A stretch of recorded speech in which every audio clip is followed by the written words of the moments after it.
Policies you don't like, what are you going to do about it? Can you do something about it? I think that's why understanding yourself, limit what you worry about to things that you can actually do something about. I think I'm really focused on action. People like to say everybody can do something about something. That's for sure. But that something is different for different people. Education today, or traditionally, the traditional education paradigm, Yannick, is always about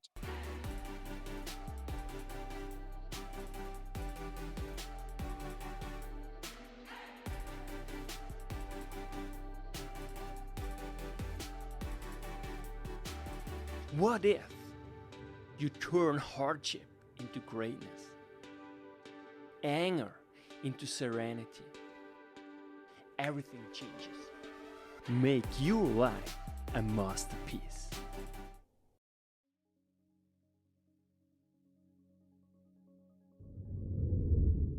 Welcome, I'm Yannick, your host, and now joining me, Foundation Distinguished Professor Yong Zhao from the University of Kansas to discuss the role and the importance of learning, why we have to redefine learning, and how to redefine learning and for what purpose.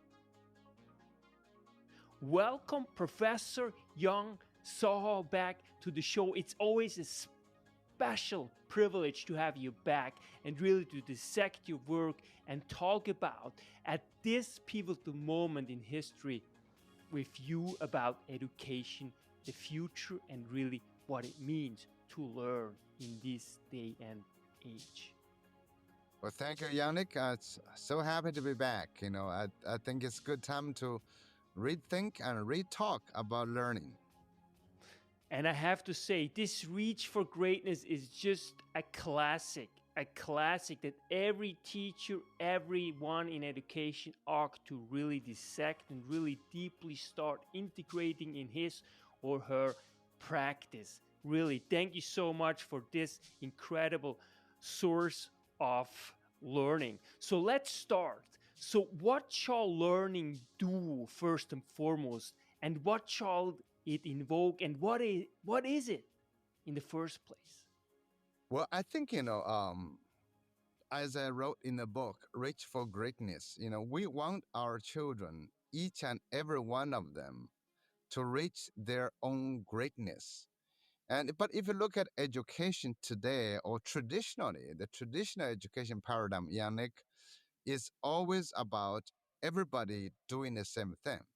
You go through different grades, you're learning the same curriculum, you pass the same test, and then we want our children to be equally good. But it's impossible to be equally good. You must be familiar with the argument over achievement gaps.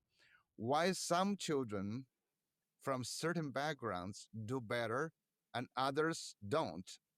After several decades of trying, the achievement gap remains the same.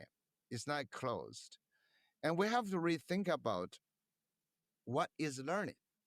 And learning, to me, is a further development of your natural born capabilities, your natural born personalities, your naturally born actually motivation, the intrinsic motivation.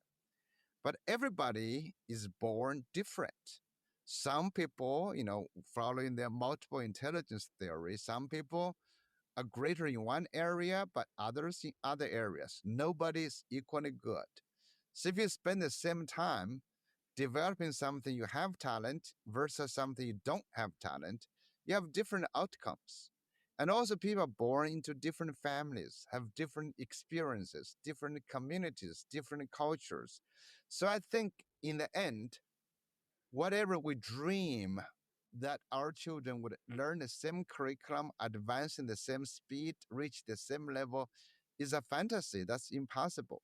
So to help everybody to become great, we have to personalize learning.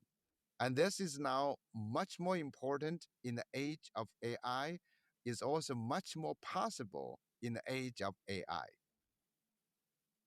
Yeah, it's so important. And what I also want to unpack further when it comes to learning is really what you really write in the book is that oftentimes we look at what is lacking, right? As you say, achievement gap, rather than actually what is here, what we can actually build. Because we all need different capabilities and skills in order to keep a complex society alive and keep going, right? So I really want to have a sense of you how this really was realized in your personal journey, because your personal journey is pivotal in order to get for us to get some context, because you were in this sense actually lucky that your parents were, you know, lucky and not so lucky obviously, but that your parents so somehow applied self-determination theory really to your journey, and that's why you became one of the foremost leader in the philosophy of education. Well, I think, it's personally, I have always been trying to find a way to avoid my weaknesses and avoid things that I was not good and I was not interested in. As previously we chatted, and I was born and raised in a tiny, small rural village in China in the 1960s. And at first, I was really bad at most of the farming things, and I did not like them either. I mean, typically, you don't like what you're not good at anyway. So that's how I went to school. Not many children in my village wanted to go to school. I went to school because I was bad at something. And then again, later on, for example, specifically, I specialized in English, not because I was better or more interested in English, but because my math was really bad. Like we joked about Chinese can be bad at math. I was horrible at math. I got 3 out of 100 in the college entrance exam, which is naturally very bad. But if you think about it, a lot of us are trying to make up, to say, like if you're not good at something, your parents, your teachers said, well, spend more time, do something about it. But my view is that that's not going to help you. Even though, like, for example, I could have had a better math teacher, I could have done better in math, but would that really get me to do what I was interested in doing, to tap into my talent? I think that's a question, Yannick. I'm sure your audience, your teachers, your parents, I mean, even individual students may not try to accept that in order to be good, you have to be bad. In order to be good at something, you have to be bad at something. I think this is so brilliant, and that's what you are really touching on it. And I think that's what also the role is of an educator, is to help really flesh out what you're really good at, right? And in your case as well, you knew, okay, that's something that I'm really not good at. So that's already helped you to focus more and more and more, right? So it's ultimately it's a strength, right? it The weakness becomes a strength in you finding truly what you are meant to do. And today, that's why I'm every time so excited to have you, because you are a true inspiration. You're not just an incredible scholar, but also just your humanity. I'm so appreciate about this, and because it's so relevant, especially in an age of AI. So let's dive a little bit into the specifics.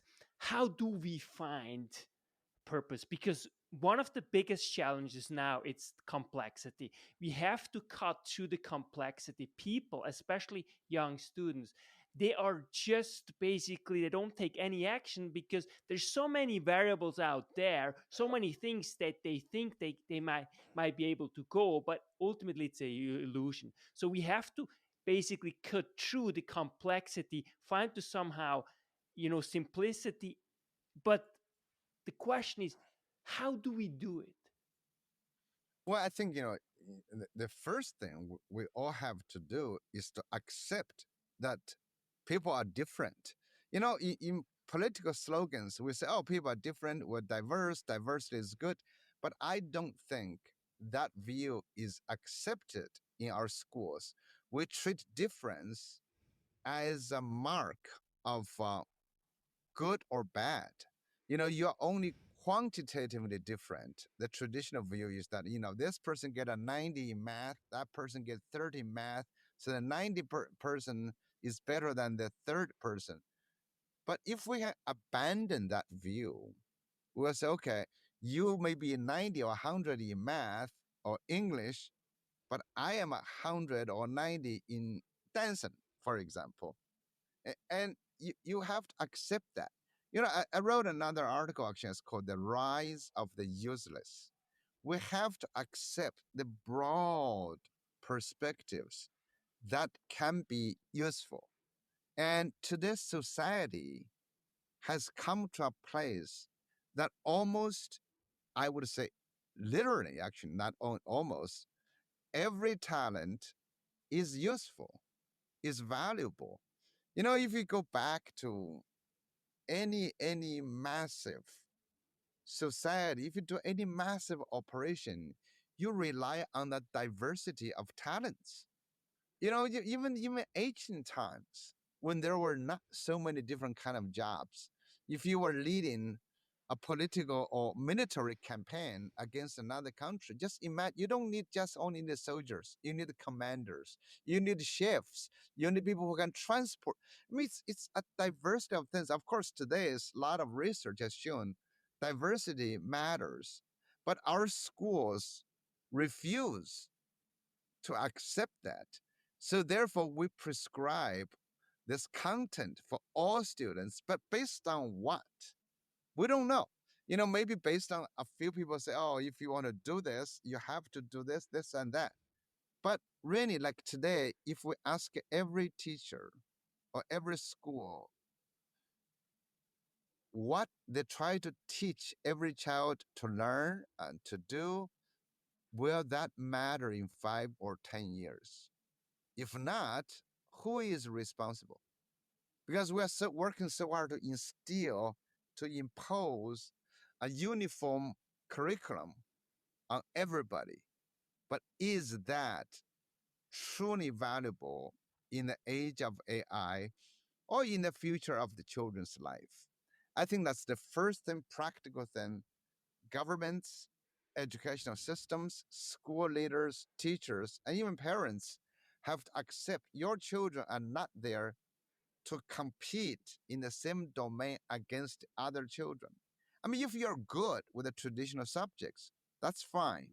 But the school subjects may only serve maybe 20% of the students. That's why so many students are disengaged. So if we can accept that, then we are enabling our children and our parents to rethink not what they're bad, not to improve what they're not good, but rather to reinvent new pathways for themselves. I really appreciate what you bring up in terms of difference, because usually we see this conceptually, we understand that diversity really is a strength, right? But unfortunately, this doesn't really apply as we see in traditional education in so many ways. But also, we don't really apply it when it comes to different way of thinking, different way of thought, right? And so there is a certain imposition that I see in education. Why is that? Well, I think, first of all, you look at modern schooling has, when it was first started, it was started to deliver uniform curriculum for all children. And traditionally, we think, there are certain skills that everybody should have. If you think about in a Prussian system, which actually spread across the globe, every system is doing that. So, same classroom, one teacher to all students, the textbook, the subjects, now standardized testing. I think we accepted that for about over 100, 200 years. Our parents have accepted what school should be like. There is a phrase called grammar of schooling. That is, we treat schools this as the same. There's a grammar operating. We divide knowledge into subjects. We divide a school day into different periods. We divide students into groups based on age, and that's how it's been operating. There may be some value, when you are trying to make sure everybody has literacy, 100 200 years ago, when you are making sure everybody has basic math. But today it is different. And also the learning conditions are different. Traditionally we had to rely on the teacher. In a village, in a small neighborhood, a teacher has to go teach the students the same thing for efficiency reasons. The school cannot possibly teach everybody. But today, in the age of AI, in the in the age of actually new operations, learning is different. You truly can learn with AI, from AI, through AI. You truly can learn globally online. They can listen to your podcast. They can go on YouTube, TikTok. The information is so different now. Just in merely 20, 30 years ago, it wasn't like this. So the possibility is here, as well as the necessity, as I explained, is here. Because traditionally we also follow the old, almost satirical concept of meritocracy. We said, oh, if you do better, you'll have better positions socially. But that's a satire invented in 1958 by, I think Michael Young is that. But the idea is of meritocracy based on your intellect plus effort is wrong, because a human being does not have one intellect and does not have one type of effort. Depends on where you're born with. Like for example, in my village today, even still in China, we had very little access to different things. Even if you had the intellect, it would be applied to different context. So if you are born in New York or suburbs of New York versus born in downtown New York, you might have very different experiences. So in that sense, that we need people to look hard at themselves and to adjust the learning pathways towards more self intrinsically motivated to learn with others through and with AI. And what you also actually mentioning is really it has to be based on interest and on your passions, right?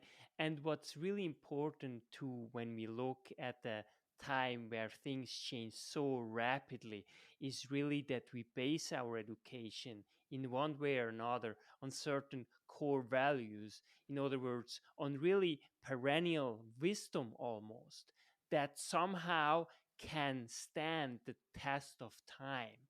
So, how do you think we can go about it when it comes to education?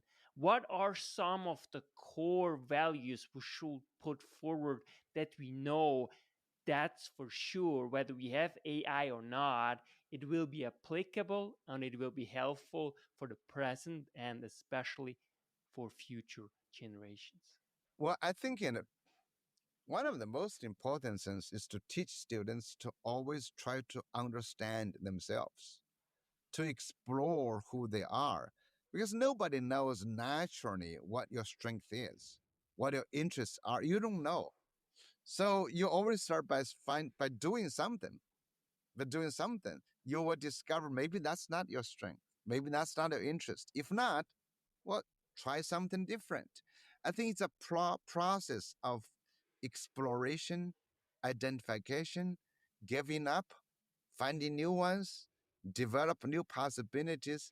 So we have a program we're running in different countries. It's called ICEE, called Innovation, Creativity, and Entrepreneurship Education, in which the first principle is called personalized learning, and then in which the first thing we do is called explore me through we. me through we. So basically, you try to find out. For example, when people ask you to make an introduction, Yannick, you may say, "Oh, I'm Yannick. I do this, do that, and that." But you ask somebody else to introduce you, they might be different. So what you know yourself is not only you, the exploration is through others, through what you do. So you don't really just think, oh, I'm good at this, but what have you done to serve your interest or serve your strength? I think that's the first basic principle.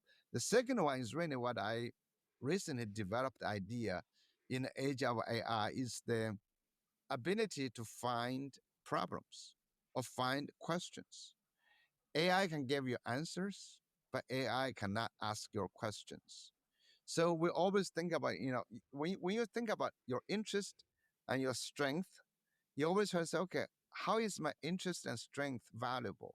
You said, okay, can you use your strength and interest to find and solve problems for others? That's the second principle. I think, in this age, being able to find significant problems and find ways to solve them is very significant for other people. And then through which you come to the third one is that, you know, that's the purpose of living, right? Human beings wants to have autonomy, but also wants to have purpose. So I use my strength, my interest to find and solve problems for others, for the society, for the world. And therefore, you develop a new form of human relationship. It's not a meritocracy type of competition, but human interdependence. It's very simple. Like Yannick, you're doing a podcast. That's a great service to me because I'm not. So you are transferring my thinking to others. You're serving me, but at the same time, I am serving you by providing you content. That's human interdependence. So people of different talents, different abilities work together to develop a human interdependent society. So that's what I'm thinking about the new education should be. Brilliant. And I also want to tie this to really democracy. I think it's so pivotal. And what you are basically are saying is first and foremost, we have to do our analysis has to be always be first and foremost centered on the individual. So they have to first find themselves. So the process of individuation of really what it means to be a human being. And I think that is pivotal because what we now witnessing is that, and this also has to do with obviously with enlightenment where things get more and more again outside, everything was projected outside, empiricism, science, whereas before everything was centered, you know within the spiritual, right? And so to some extent there is now a rift, and a lot of the things that we see today is that people project their problems outside. So in order to truly really find, dissect what's my meaning and how can I positively contribute to society, they now point the finger to others. So how do we go about this issue, and how can you actually separate the wheat from the chaff, because it's really tough. Exactly. Well, if you think about democracy or anywhere, I think human beings tend to worry about things that they have nothing, they cannot do anything about. And I think, it's important for human beings to understand themselves and try to solve problems they can solve. Because I think, people get depressed, anxious about things they have no control. You know, the weather is going to go bad tomorrow. What are you going to do about it? So even like, democracy, policies you don't like, what are you going to do about it? Can you do something about it? I think that's why understanding yourself, limit what you worry about to things that you can actually do something about.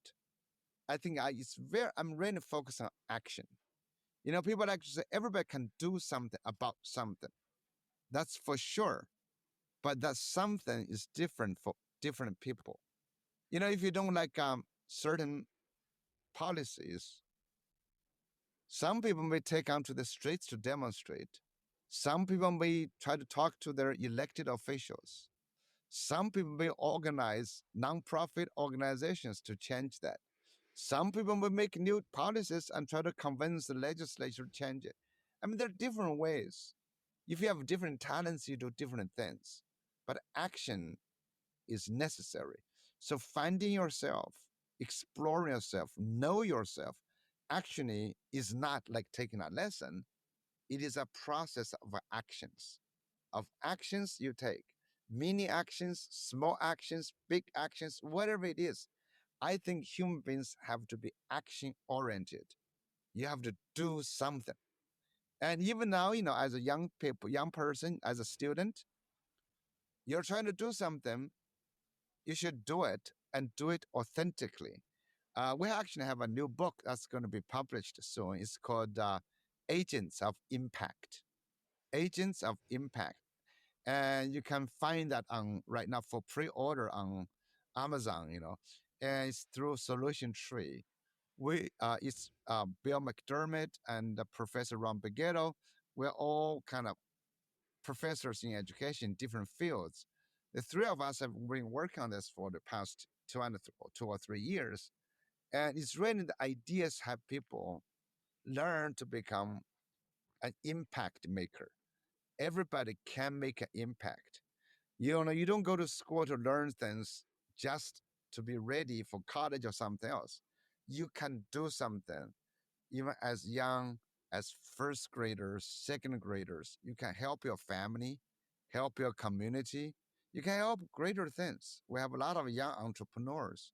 We have a lot of people who change the world in many ways. So I think to have that confidence, to have that courage, to have that orientation is very important action. And it's also very important, what you also mentioned actually in the book, is you have to somehow have the feeling what's right and wrong. And you made a very, very important analogy. If someone just looks at the negative or if he just looks at the positive. And I think that's also something that helps us to really get more and more clear on what kind of impact we want to have on us and really the world. So unpack this. Why should you be cautious when it comes to deciding what you want to actually do in terms of positivity or negativity, and what's the difference? That's why you should always consider, like we call other people. Other people. Are you leaving the place better than you found it? Are you helping others? And only through helping others can your value be realized. Again, I would just use you as an example. You have this talent to invite great conversations, and you are making a contribution to do this. And through this, you realize your value. And I think we need to teach our young children to understand that no matter how good you are, your action has to translate into benefits to other people. And if you translate into benefits to others, you create value for yourself. A person, no matter how great you are, unless you solve problems, you do something for other people, that value doesn't exist. And psychologically speaking, being able to help others is very rewarding. Being able to contribute to other people's lives is very rewarding. I mean, there are different kind of ethical rules in different cultures, different religions, different communities. But I think making other people's life better is a good general rule. You do not want to destroy others, or ruin others' natural environment. This comes down to environmental protection.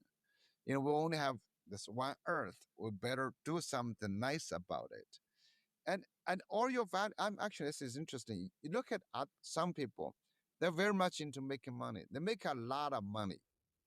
And what do they do? Some people donate back to society. They feel better. If you keep making money, you can't enjoy counting how much money. And you will try to tell people, oh, I make this money, billions of dollars. But nobody listens to you. You have to have better impact on other people's lives. So I think that's probably a very good rule to have. And I just want to quickly touch on that, what you're actually mentioning and what really life is about. And you also mentioned this in the book, and you are really the best example what it really means.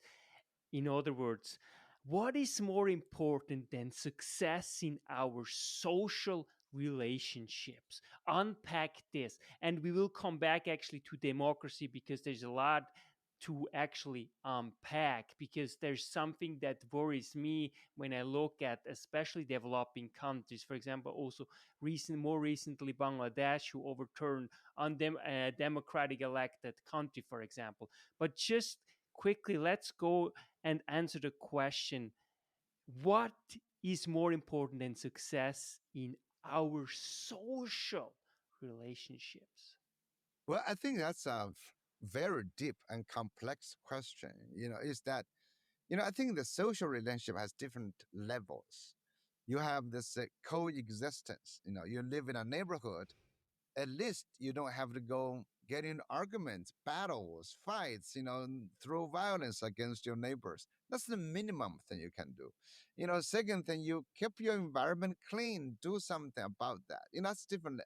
Then you have higher level. The highest levels you collaborate with other people. These are not, necessarily your social acquaintances, but they might be your collaborators. They could be scattered around different parts of the world.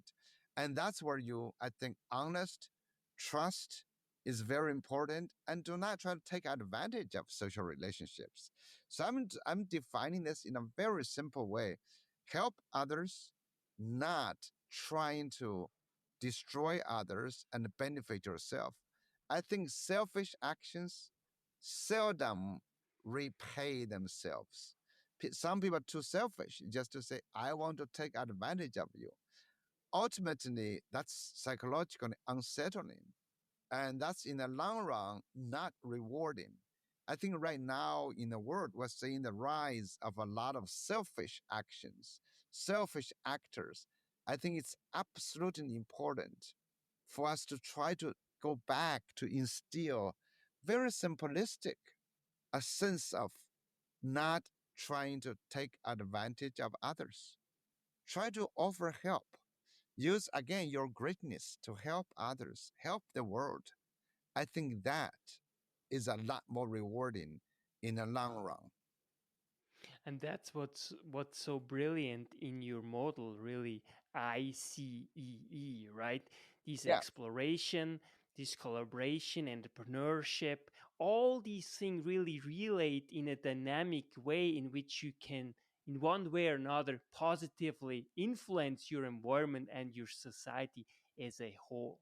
Now, I want to ask you, what is your take on AI on the technological front, really, and the fragility of social cohesion, and also while contemplating Bangladesh, for example, where more and more people think like we need change, we need to overthrow governments. But if you study a little bit history, usually those violent revolutions always actually gave birth to even worse. I mean, saw this in the Iranian Revolution. We saw it time and again. So how do we approach and communicate and dialogue with especially young people? Because that's what's driving, right? Today, if they see, let's say, an injustice, people immediately start pointing the finger rather than, as you also propose to some extent, rather first and foremost, really dissect and start understanding yourself, who you are, and what really your place is in the world. Because that's really the very onset of true transformation and positive impact. Well, first of all, if you think about democracy, human, liberty, freedom, individual liberty and freedom. These are relatively new concepts in human history, and they are very fragile concepts. We will say that America is an experiment with democracy. I mean, most societies have had not a so-called democratic government. I mean, actually, the majority of them don't. And the number of democratic countries actually is very small. And democracy is always challenged. And so I think the dictatorship might actually have a better way to survive because they control people.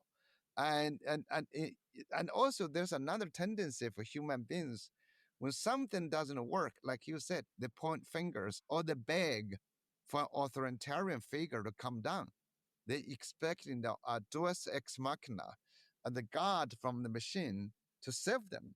They want actually people to have more power. That we need to give more power to one person to solve our problems. So this is why Bangladesh, Iran, actually many countries you've seen democracy revoked, democracy not surviving. This is who says America's democracy will go on forever? So I've always said, young people, if you want your rights, you have to act for it. If you want something, you have to do something for it. And I worry a lot about our education has not prepared our young children to think about their own liberty, their own freedom, and their rights. And instead, we teach them to go after their own interest, their own selfish interest. And that could, because financial interest or short term interest could put them on the wrong path. So I'm hoping that we won't teach our children you are responsible for your own life. And if you want something better, do something for it, do something about it. And age of AI is the same. For example, we all know, technologically speaking, all large AI systems belong to a few companies or some governments, and they control it. How are you going to change that? No individual could have the money to develop their own AI systems as large as others. So, but there are voices. You know what? However, we use AI actually challenges AI companies. And any text we produce goes back to them, can alter the system itself. And so in that regard, I think everybody has to take actions. We got to use them, got to correct them, change them. Another thing is that the competition among AI companies is good because, enables users to make a choice. When we make a choice, that choice might affect how AI technology develops. But also, more importantly, AI is the field I'm worried most about is AI is used to developing weapons, developing AI-driven robotic fighters. If you look at Ukraine right now, Russia-Ukraine war, they're mostly fighting through drones, AI-driven drones, missiles. And imagine, like a Star Wars movie, we have an army of AI-driven soldiers. My God, can you believe that? I bet there are people developing those things. And what are we going to do about them? So I mean, I don't want to dive into the more difficult situation, but I think all of this rely on human beings, and human beings individually, we have to take actions, no matter how small the impact we can make. If we all are trying to make some impact, it changes the world. And it's almost like an oxymoron, a conflict here, a contradiction that on one hand there are only a few big companies who control these large language models. On the other hand, we say that that's the free market, which I am for it, because I think it produces much more positive than actually negative. in terms of if you want to have like a planned economy, for example, like in China or in Russia. I think we don't want to go there because we know what it ultimately does to human flourishing. On the other hand, as you mentioned, right, we to some extent we also tend to ask the government to regulate it, right? And so therefore too there is this back and forth, but this is also part what a democracy is, right? It's always open discourse, and we have to always question and re-question, but we have to engage in it in a way that is helpful. So what worries you most in terms of freedom right now? Because there's a lot of fear that's going around in terms of obviously technology, but also freedom. And what can we do at the individual level as an educator, but also as a student, to really be clear about what freedom actually entails, that it might be a two-way street. Well, I think freedom has always has consequences, right? I mean, like if you want certain freedom, you have to give up some freedom. Like when you talk about AI, you want government regulations, but at the same time, that regulation might take some freedom away. But if you don't have that, all the companies might ruin certain things. So I mean, it's a very interesting legal concept. But I think for us to think about individual freedom, freedom comes with responsibilities. If you exercise some freedom, you have to bear the responsibilities. You cannot simply say, I want to do this and ignore the long term consequences or unexpected consequences. We value the opportunity to make a contribution, but you also have to think about, is the contribution beneficial in the long run? Actually, a lot of, when you mentioned it just early on, we talk about innovations, a lot of changes, innovations done, you cannot do them without freedom. But once you've done that, that innovation itself might cause massive damage to human beings. We have to think about ourselves. Should we do that? I'm kind of naive in this sense because I like to people to be naive. We don't really want to, at this age, in the 21st century, to spend more money developing weapons against each other. But also developing weapons, think how much knowledge there is, how much, insights, how much innovation. There's a lot of people involved in that. Perhaps they shouldn't do it, but they have to make a living. So who are the people developing it? So, I mean, this is a very complex question, but I want people to have a debate in classrooms. Young students should be asked about this tough questions. Another thing comes down to freedom. We have so many different religions. It's a good thing to look at different religions trying to reconcile with each other, rather than in hundreds of years ago, we think the others are infidel. We got kill them. Now at least we have agreed. It's not a good idea trying to kill the other religion, but however, I don't think we have truly reconciled with everybody. People always are suspicious of other people. I've always wondered, like, for example, those are in one church, have they visited the other church or mosque? They probably have never. But we assume the others are doing something very evil and strange. But how come we don't think about that? I was thinking about immigrants. It's a very interesting topic today. When schools have a lot of immigrants, and we have different views of them. I said, why don't you do a little project? Have them just to live once. Have students exchange homes for one day. How about have the local student stay with the immigrant family for just one night? Sleep over, and then vice versa, and come back to tell their stories. Perhaps we'll reduce a lot of hatred through that or prejudice. Just something very simple, right? You can just go talk to them. And might be different. Because like when you go on the street, you look at me, oh, that's an Asian Chinese guy, and then you make a lot of assumptions. But talk to him. He might be different.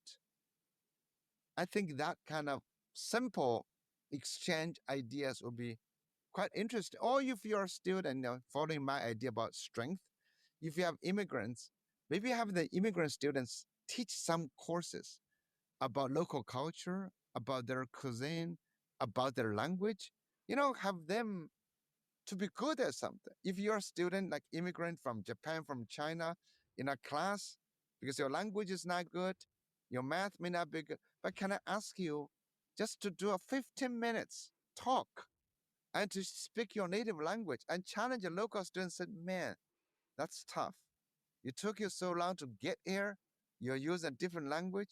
That might change and may make the student feel proud that my native language is not a burden, is an asset. So that kind of things could change our views. Brilliant. That's also really the basis of any psychotherapy in terms of acceptance. We have to first and foremost really start accepting people of who they are. And then, only then, they might change, if there is a necessity for change. I want to ask you a little bit about what drove you ultimately to America, and I want to connect it to democracy and freedom. And I want to explore if you think that the system is really responsible that allowed a certain culture emerge that sets by and large the US apart from any other country. Well, I mean, I've lived in many different countries, visited different countries. I think the US started as a very, very interesting system that amazed or shocked many countries because its democracy is not only federal government. The federal government has the three branches of power, but also you should look at U.S. as hundreds of thousands of local micro systems. Let's say even the federal government can shut down. Can you believe in many other countries shut down the federal government? But the country moves. I'm not encouraging the government to shut down. So this is a very interesting experiment. But if you look at any local parks, schools, local governments, roads, they're very local. So they're driven by local democracies. You live in some neighborhood, you live in a building. If you're in a city, you pay some monthly fees to maintain your building. Whatever happens in the building or around the is your local business. So in that sense, we need to examine America beyond one government. You look at, in which country can a state sue the federal government, as just happened? In what country can local small business sue the highest government? This is very interesting. So I think this whole process is fascinating. And how well it evolve, I don't know. Because again, it's based on people. So in 3, 4, 5, 10 years, will the US bounce back? We don't know. But it has a good foundation. So I always admire a distributed system. The power is distributed. The power is distributed to many, many different units, different local governments, and different communities and different people. In that way, it's much harder to change. You've heard of the story of the starfish, right? The starfish is very hard to kill because its nerves is distributed and it moves slower, it's less smart. And then if you try to deal with a hornet, you can kill the hornet just with the one thing, right? Because it has a central nerve system. But a starfish, you cannot easily kill it because it's distributed. It moves slower. You look in the U.S. system, moves slower, not as fast as some other dictatorial countries, but it also stables. It's very interesting to rethink about this. So I think efficiency may not be the best goal for American system. However, because of the intertwined distributed power, makes this country quite unique. I don't think many other systems have the same power. And also, it seems that there is no other country that you really wanted to live. Yeah, it's the construct is very interesting. Not only me, I think there's a French philosopher who came to the U.S. in the 1800s, visited, say, we'll see if this democracy works. Because it's again, if you look at different states, like for example, in the U.S., you got 50 states. If one state fail or half of the states fail, it still have half of the states exist. You got the blue states, red states, which is good, and the voters shift. It's just fascinating. And I think the conflicts, the arguments and differences matter. This is another way we view diversity matters. How you form your government. The different diversity of government actually is kind of interesting. And I think this is also so important that we have to look at it as a process, in a constant process. That's really what democracy is. But in particular, when it comes to the US, I always think that if you really look at the very onset of the United States of America, it's a miracle that they defeated the greatest empire at the time and how it came into being. So Yeah, therefore, I think, and you are the best example. You are one of these unicorns, right? That flock into the country because there's a certain spirit yeah. that just attracts people. And therefore, I'm curious what you think, but I'm extremely positive when it comes to the future of the United States because precisely of its diversity and its system and its intertwinedness and its way of solving and resolving conflict, because ultimately in the long run it will always hopefully improve the culture but also democracy as a whole. Well, Yannick, that may be the last question I can answer because I have to have another meeting. But I think what you said is really fascinating. I think the future of America largely depends on our schools. Because when we say get children ready for the future, no, no, no. We get them ready to make the future. It depends on how our schools teach our children who are the future makers. The future could be 10 years, 15, 20, 50 years, 100 years. Our schools have to change to make our children to reach their greatness through personalization, finding and solving problems, and build human interdependence. To help everybody become ethical, to worry about other people's benefits as their own benefits, to realize that our own value is realized through helping others. Professor Dr. Yong Zhao, it's such a pleasure always. I could go on and I just want to really tell everyone, let's get a copy of this great book and all the other book of Yong Zhao. What an outstanding professor, intellectual, and always a huge honor to have you, and hopefully you are back soon again. Thank you so much. Thank you, Yannick. Always a pleasure talking to you. With best wishes. Yong Zhao. That's why knowledge matters.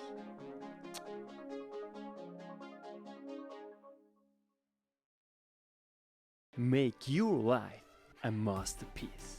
Visit now programs.d-ykm.com. Meant to